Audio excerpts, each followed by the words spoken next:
దేవాది దేవుడైన ఆయన తన పరిశుద్ధమైన రక్తాన్ని నీ కొరకు నా కొరకు కార్చడానికి, రక్తాన్ని చిందించడానికి ఈ లోకానికి వచ్చిన దేవుడిగా ఉంటా ఉన్నాడు. అందుకే ఆయన ఎంతో ప్రేమ కలిగిన వాడు. దేవుడు ప్రేమామయుడయ్యాడు.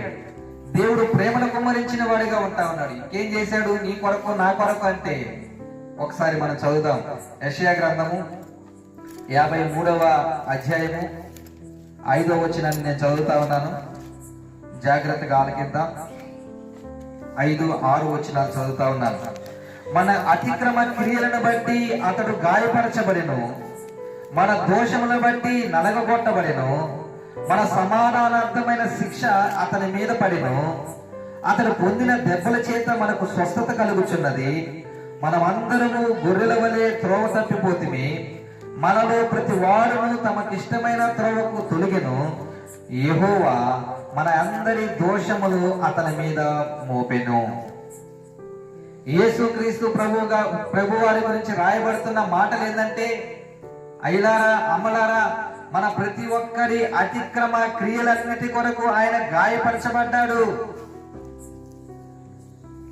ఈ లోకములో మన ఇష్టానుసారమైన జీవితాన్ని మనం జీవిస్తా ఉన్నాం. మన కంటికి నచ్చింది మనం చేస్తా ఉన్నాం, మన శరీరానికి నచ్చింది మనం చేస్తా ఉన్నాం, మన మనసుకు నచ్చింది మనం చేస్తా ఉన్నాం. మానవుడు ఈ దినాన ప్రస్తుత రోజులలో మనసును స్వాధీనపరచుకోలేక, మనసును కంట్రోల్ చేసుకోలేక, తనకు ఏది తోస్తే దాన్ని చేయడానికి, ఏది నచ్చితే దాన్ని చేయడానికి, విచ్చలవిడితనానికి అలవాటు పడిన వాడిగా ఉంటా ఉన్నాడు. ఎవరికి భయపడడం లేదు, దేని చూసి జడసడం లేదు, దేనికి కూడా తలంచడం లేదు.